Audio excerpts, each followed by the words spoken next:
Hey, this is Nick Brandon, CEO and co-owner of Hero Roofing, and we're here today with Mr. Michael Smith, and welcome to the first episode of Hometown Heroes.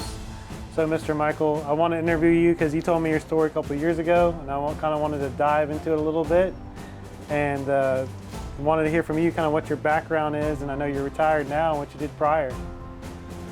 Yeah, I'm a retired pastor, but I became a pastor primarily because of my experiences in Vietnam. Right. I was a helicopter pilot in a combat air cav unit during the first Tet Offensive. I put 17 and a half hours that day. I thought I was dead from flying. And we were taking people off mountaintop over on the border and then taking them into a town that had been overrun. And I had so many, I put it like this, I shouldn't be here. There were 4 episodes that I knew about. God only knows how many I don't know about, where there's no way for me to be alive. You know, I should have crashed at least 4 times and got shot down. And so, you know, that was basically what I did for a year in Vietnam, 67, 68. I'm 76 now. I don't feel 76, but I am. And so I went through the flight program, and because of that, and because of my experience in Vietnam, I came back home and always wondered why I never took a hit in a year. That's unheard of. Right. And when I say a hit, that means a bullet hit my aircraft. And yet they were everywhere. I had a good friend took 185 one day right in front of me, and I never took any. And when I came home, and after I got out of the service, it just always puzzled me. Why didn't I take a hit? I had friends that died. I had friends that got wounded. It was a bad time. And I remember talking to a preacher 10 years later about one episode where I came in and the bad guys were right below me. I could see them out the chin bubble of the aircraft. And they're down there with 2 AK-47s like this, looking like, where is he, where is he? And they had shot up everybody ahead of me. I was like the 5th person coming in. And they never shot. And we had to come into a hover at about 150 feet, turn and sit down into a creek bed to pick some guys up. We had put them in Cambodia by accident. Oh, wow. And we had put them in the middle of a North Vietnamese division base camp. And they called us and said, come get us right now. So I remember that so vividly. I was sharing it with the pastor about, I never took a hit. It was like they were looking for me, but they couldn't see me. And he looked at me and he said, has it ever occurred to you that they didn't see you? I said, no, that's never occurred to me. He says, give us some thought. And that's the only explanation I can have. And it made me start thinking about the eternal God. And it was a process. It wasn't something that happened overnight. But eventually, I'd made a covenant with God when I was in Vietnam. I was only married 6 months when I went to Vietnam. That if God would get me back home, give me a son, because my wife was never supposed to have any children. Okay. Give me a son and get me home safe and sound. Well, I came home. I was a flight instructor in the military.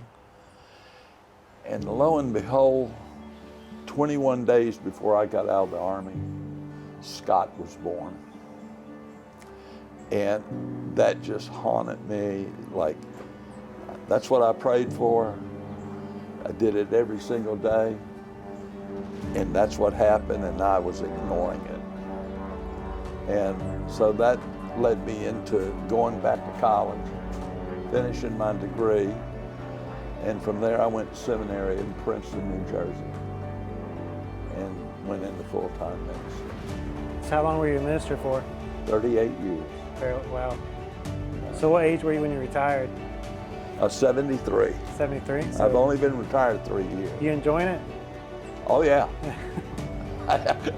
very much. Yeah. It's cool to look back on a life like that and have a lot to be thankful for and cherish, and also, like you said, as you get older, you kind of look at those near misses a lot differently. Well, what's interesting is, you know, I did a service for a crewman that got shot down and they all died, and I did the service at Arlington. Okay. And it was the biggest funeral they had that year. That was 2017. I mean, it was the full caisson, everything, the band, the whole bit. And 50 of my classmates were sitting in the audience. And there's about 50 of us today that still stay in touch with each other. We went to flight school, we went to Vietnam, and half of us came back and served at the same base in the United States. And my best friend, and I talk to him 3 times a week sometimes. 55 years, he and I have been best friends. We laugh about it, tell war stories with each other. And he was one of the ones that got wounded.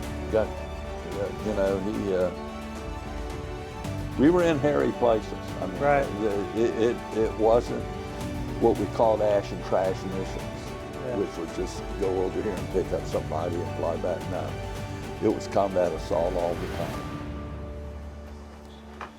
And I think back on it, I still am amazed that God was so good to me. And I agree. You can't explain it.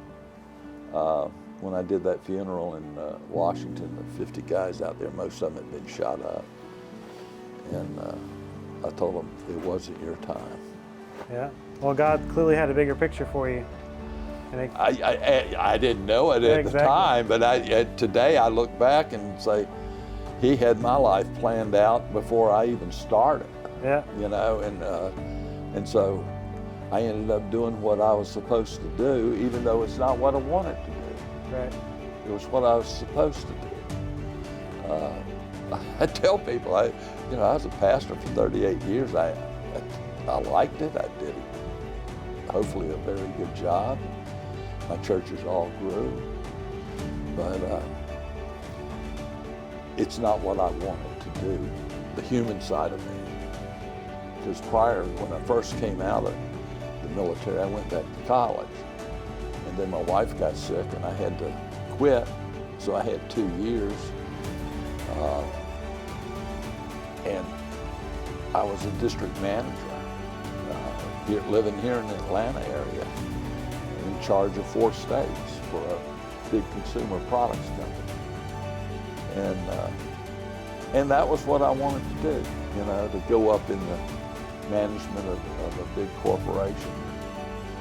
And God just said, no, you're not going to do that. So we went and did something else. Right. You know.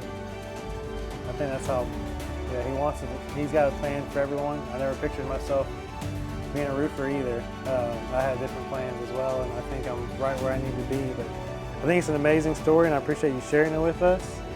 And I've loved getting to hear them and talk to you randomly over the past couple of years.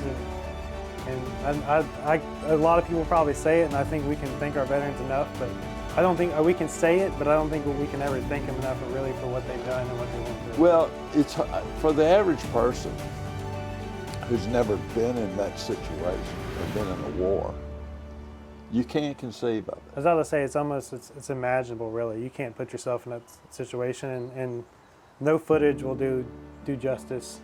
No, and I don't hold that against anybody. I mean, flying helicopters, and it really looked great when you're in flight school and learning to fly. Right. I said, but when the bullets start flying everywhere and explosions are happening, it's no fun at all. And when you see some of your friends not make it, right? that's the tough part of it. The first person in our unit was very different. Air Cav unit, we had our own infantry. They belonged to us, and we had 30 helicopters, and we carried our own people in and out of combat. And the first 2 guys that got killed, I'll never forget it. I picked them up, and I looked back behind the seat, and they were laying back there, and one of them had 21 days left in the army. Wow. And he had 21 holes in his chest. And I'll never forget that when I realized I got to toughen up. That caused some issues sometimes in the ministry. You know, Right. people died, but that was because you learned to block certain things out because you have to survive. So it's like I was telling my wife, I was watching a war movie, Midway, and they're coming down and all the tracer rounds, and I said, I think I blocked a lot of that out in my memory because we did that all the time. Yeah. So, but my experience and the people I met, it's interesting that 55 years later, we're still close friends with people. And when we get together, we're like a bunch of 18-year-olds. Yeah. I mean, a bunch of old men having a party, Yeah. as if we were 18, and it's funny. We all laugh about it, and the bond that's still there after 50 years. It's people. In fact, I had a friend of mine sitting at a reunion at a table, and he said, it was funny, he says, Mike, if the average person walked in this room and listened to some of these stories, they'd say we're the biggest bunch of liars that ever lived. He says, but the fact of the matter is, they're all true. Right. And you can't explain that to anybody. No, I agree. It just, but that bond that we all have with one another, and the success that some of them had. One of them retired now. He lives on the north side of Atlanta. At one point, he was head of every Macy's store in the greater Atlanta area. Ended up being senior vice president of logistics for Macy's in New York. And he got shot down twice. Yeah. So, and we talk, a couple of times a year. We'll call each other. It's interesting, though, the bond that's created that you can't explain. Because we didn't all like each other either. Right. Back in the day. But today, it's like, don't mess with him.